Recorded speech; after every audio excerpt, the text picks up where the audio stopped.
There are people watching this right now who have already made up their minds. Not about God, about themselves, or about somebody they love. You've already decided that what happened is too much, that the damage is too deep, that the years in the dark were too many, that all of it stacked up into something God himself can't reverse, that the things done in that season, the violence, the streets, the addiction, the prison, the destruction, you've been sitting in church, saying the right things, lifting your hands on Sunday, but somewhere in the private part of you, you've already closed the case. And I need you to hear me before you close this video, because the man I'm about to tell you about killed Christians. He didn't drift from God. He hunted God's people. And that same man wrote more of your Bible than almost anyone else. Before this message is over, you will never read somebody's past the same way again.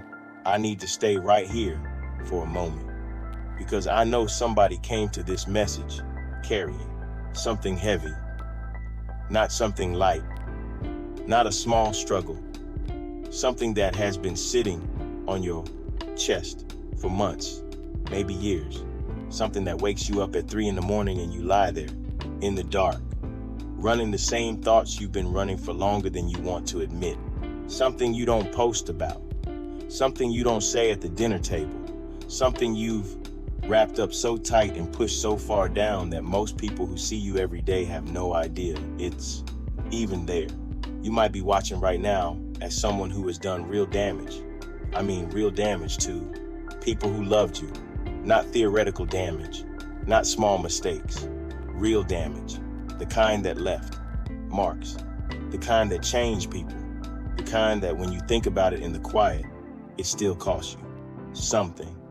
Or you might be watching as somebody who loves a person like that, somebody who has watched someone they raised, someone they prayed over, someone they stood at the altar and believed God for, go in a direction that felt like it only had one ending.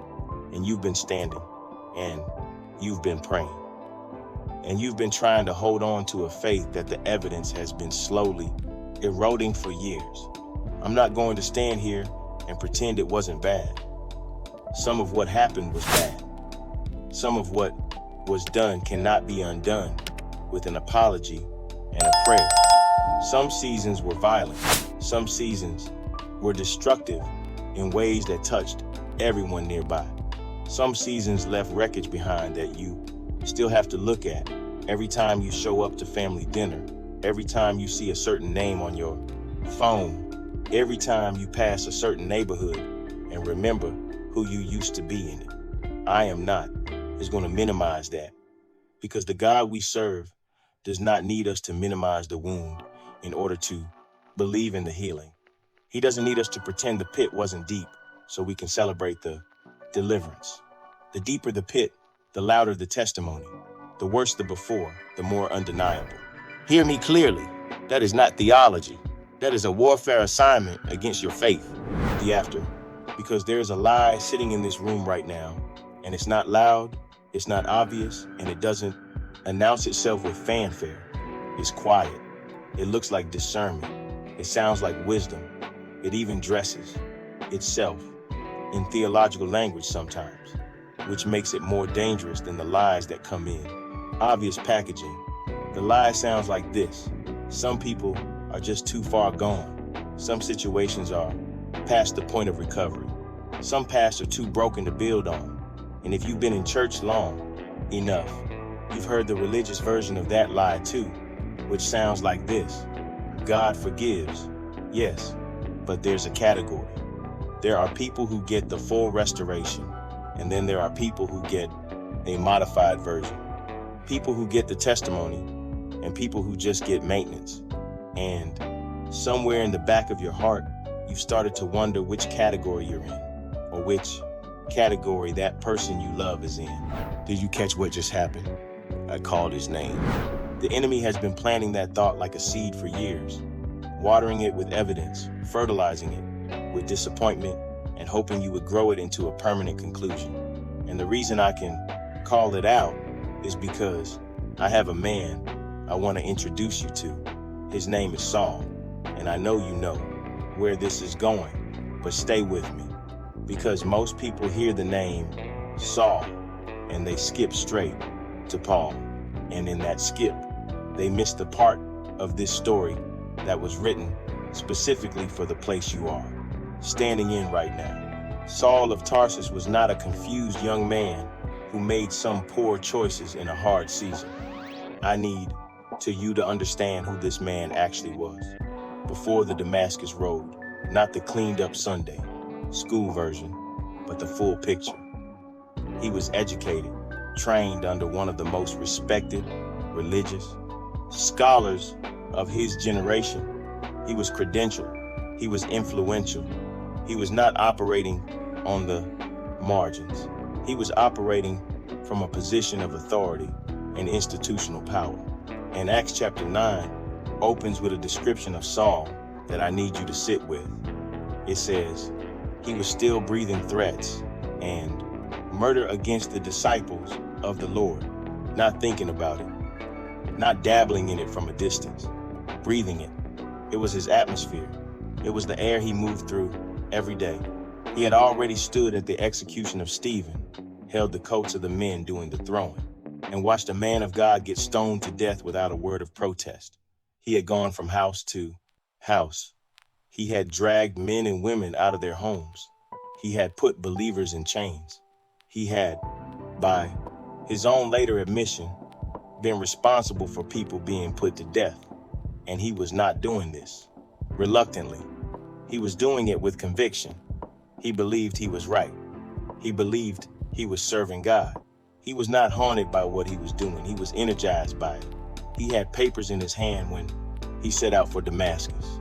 Authorization from the high priest, a mission, a plan, and he had no intention of turning around. Now I want you to sit with that profile for a moment before we go any further.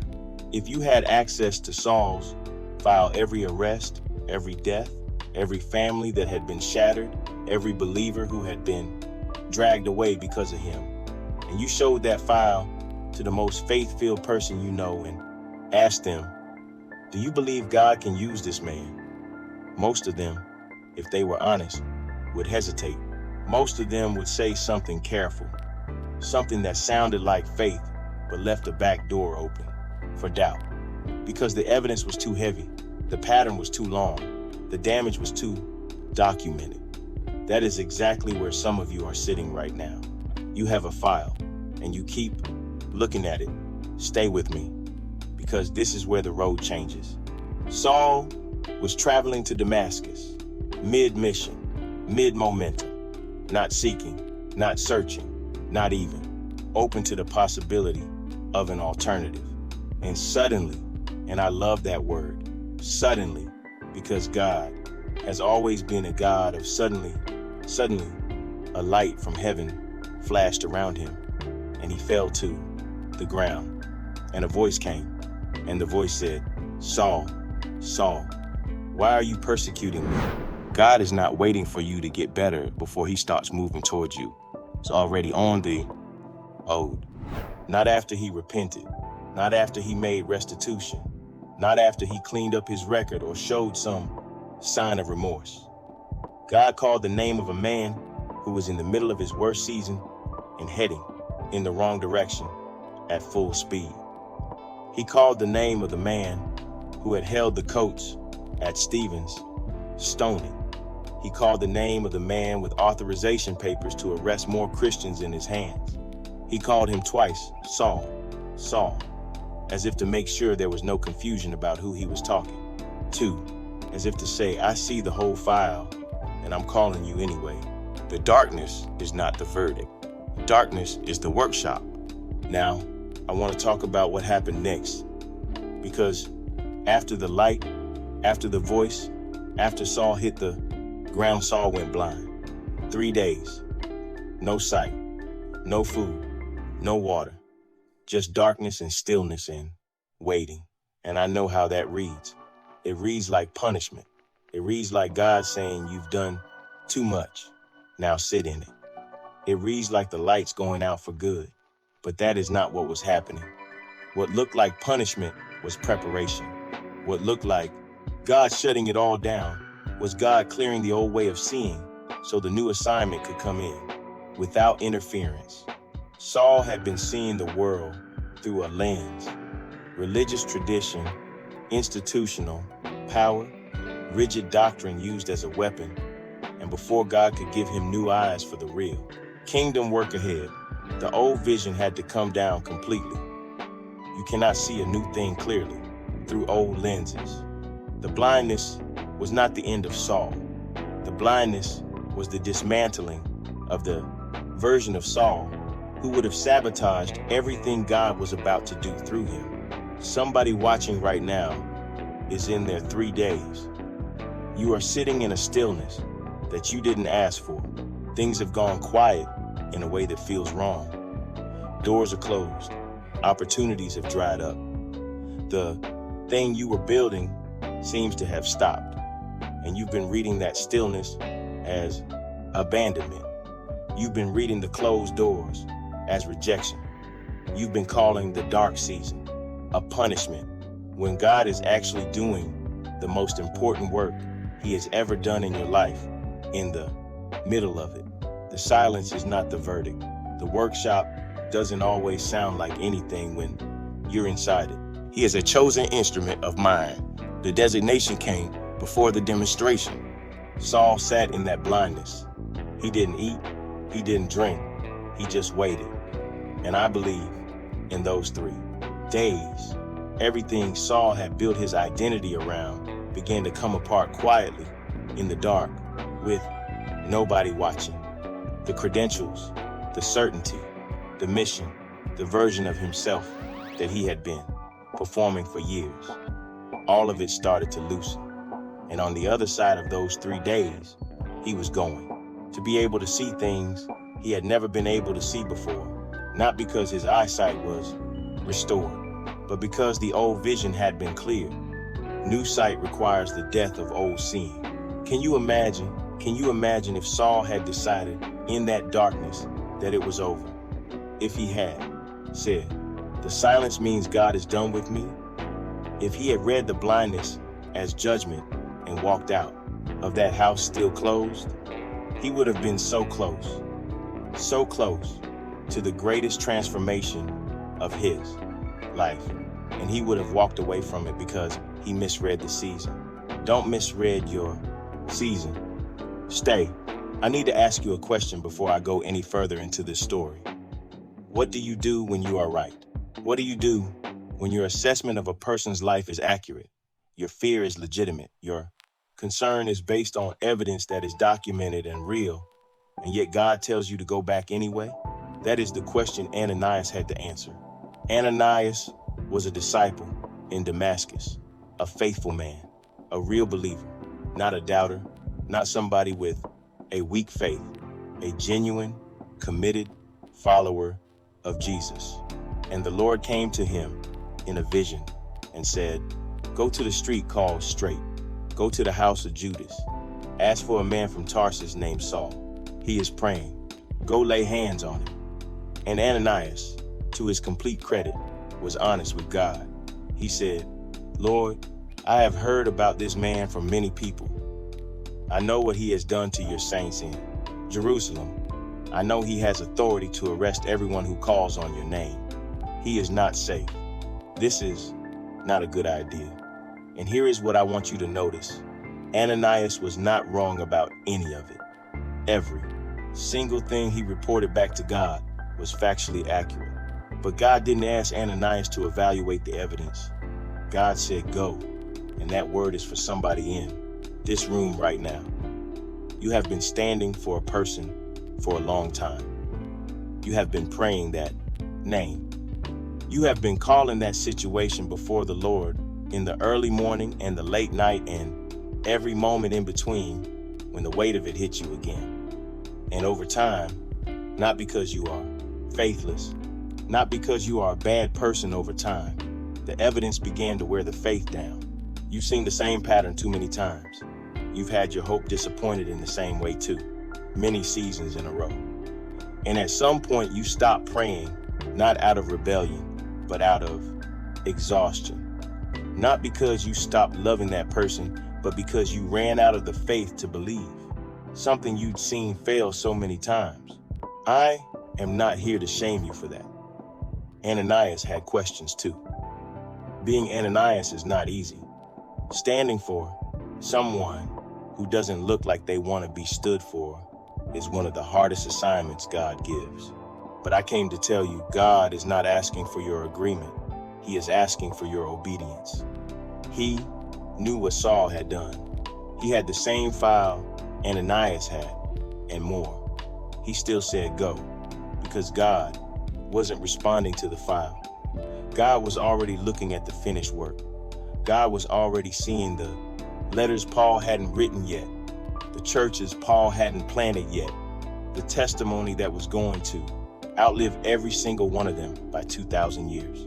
The heavier the warfare, the closer the breakthrough. The enemy always increases pressure closest to the turning point. Don't miss this. God called Saul a chosen instrument before Saul had done one righteous thing, before one apology, before one changed behavior, before one good deed to set against the record. He is a chosen instrument of mine. Present tense, active voice. Not he will be, not he could be. If he shapes up, he is. The calling came before the evidence, and that is the order God works in. He declares the end from the beginning, and then he moves through time to bring the declaration to pass. The enemy fights the assignment before the assignment manifests.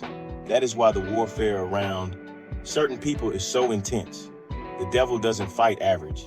He fights assignments. He fights testimonies that are going to set other people free. He fights the stories that are going to walk into a room one day and wreck somebody else's unbelief. And if the battle around that person has been extraordinary, hear me, it is because what is trying to come out of that person is extraordinary. The enemy already knows what God is building, and he came early to try to stop it.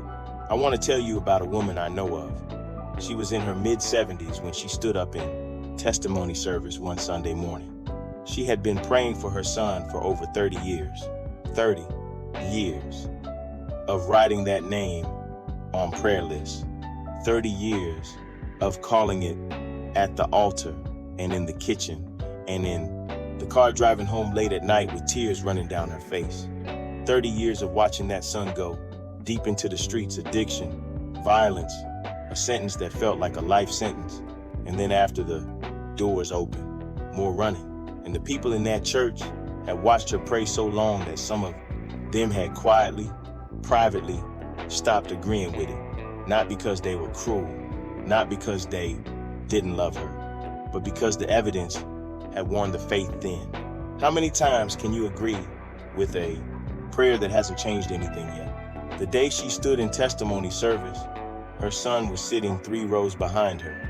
He had given his life to Christ inside a county detention facility 6 months before his release. And he walked out of those doors and walked into the church his mother had been crying in for 30 years. And that Sunday morning, with his hands folded in his lap and his eyes full, he watched his mother stand at the front of that church and say, "I knew God wasn't done." I told the enemy, I said, "You don't get the last word on my son's life. Somebody's testimony is still alive. It is just not finished yet. What God started in that person is not dead. It is in its 3 days. Now I need to turn and speak directly to the person on the other side, not the one standing for someone, the one that someone is standing for, the one who has been the Saul in somebody else's story, the one who has done real damage, who has left real wreckage, who carries the weight of a record they cannot delete, a history they cannot apologize sufficiently for, a version of themselves they wish they could permanently bury. You've been watching other people walk into freedom, watching other people receive their breakthrough, watching other people get the testimony, and you've been standing at the edge of it, not because God is keeping you out, but because you've decided you don't qualify. I need to dismantle that right now. God is not asking you to pretend you didn't do it. He is not asking you to minimize it, to gloss over it, to skip the accountability, to treat the weight of what happened like it doesn't matter. It matters. But he is asking you to let him do what only he can do with what you are carrying. Because your past, as heavy as it is, as documented as it is, as real as every detail of it is, your past is not a disqualifier in the kingdom. It is evidence. It is the testimony that is going to walk into a room someday and break the lie that someone else has been living under, the same lie you've been living under. The same conclusion you've drawn about yourself, somebody else is drawing about their own life right now. And God is going to use your story to break it open. Paul never hid from what he had been. He wrote it down and spoke it out loud. In 1 Timothy, he called himself the chief of sinners, and he wrote it in the present tense, not the past, as if the memory was still alive in him. And that memory did not destroy him. It became fuel, because when Paul stood before people and declared the grace of God, he had a credibility nobody else in the room could touch.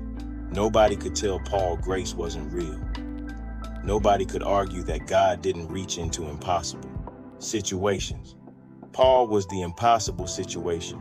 His testimony was the argument. His life was the evidence.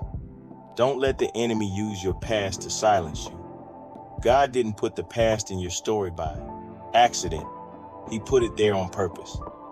The depth of the before is what makes the after undeniable. Saul did not become Paul because he got better. He became Paul because God got a hold of him. And I want to name the warfare one more time before we move into declaration. If you have been under sustained, heavy, unusual attack, if the pressure around you or around that person you love has been disproportionate, relentless, hard to explain, receive this. The enemy does not waste resources on what doesn't matter. The cross had the most resistance right before the resurrection. 3 days of silence right before the stone rolled away. If the attack has been heavy, hear me. Something is about to break. I want you to do something right now. I don't care where you are watching. I don't care who is in the room. Say this out loud. God is not done with me. Say it again. My past is not my sentence. Say this. I will not write off what God has not written off. Say this, the worst chapter is not the last chapter. And say this last one, slowly, my testimony is still alive. Type one word in the comments right now if you needed to hear that. One word. Let somebody else watching know they are not alone in this. Father, I come before you right now on behalf of every person who came to this message carrying something they have been holding for too long. I pray for the one in their 3 days right now sitting in the stillness, in the quiet, in the dark, wondering if you are still moving, wondering if the silence means abandonment. I speak to that season right now, and I declare that the blindness is not the verdict. You are working in the places they cannot see yet. The workshop is active even when it's quiet. I pray for the Ananiases watching right now, the ones who have been standing for somebody for so long that the faith has gotten tired. God, breathe on their faith again. Give them the courage to go back one more time, to say the name one more time, to believe one more time for what the evidence says is over. Your word says you are able to do far above and beyond what we can ask or imagine. I am asking you to demonstrate that in these families, in these situations, in these seasons that look finished to everyone but you. I pray for the person who is the Saul right now, the one who has been convinced that their record is a ceiling, that their past is a verdict, that they are the exception to your grace. Break that lie, Lord. Right now, let them feel what it feels like to have you call their name, not after they earn it, not after they clean up the record, but right now, in the middle of the history, the same way you call Saul on the road to Damascus. Call them by name. Tell them they are chosen. Tell them the assignment was written before the damage was done. Bring healing to the ones carrying reports that shook the room. Bring peace to the mothers who are crying at night when nobody is watching. Bring restoration to what has been broken. Bring covering over what has been exposed. Bring fire, God, bring fire to the ones whose greatest testimony is still ahead of them. We trust you in the 3 days. We trust you on the Damascus road. We trust you in the dark. We trust you even here. In Jesus' name, amen. Saul did not become Paul because he got better. He became Paul because God got a hold of him. That is the whole message. You do not have to earn the turnaround. You have to let the light hit you. You have to fall to the ground. You have to sit in the 3 days without deciding it's over. And you have to let Ananias into the room, the prayer, the word, the person God sends. Even when the history says, keep the door locked. Saul was breathing threats when God found him. What makes you think God is not already on the road toward the person you've been crying over? Send this to somebody right now who needs to know it is not too late. Don't let this word expire. If it landed in you, it was meant to travel through you. Your story is not finished. Stay. There is more God wants to say to you, and we are not done yet.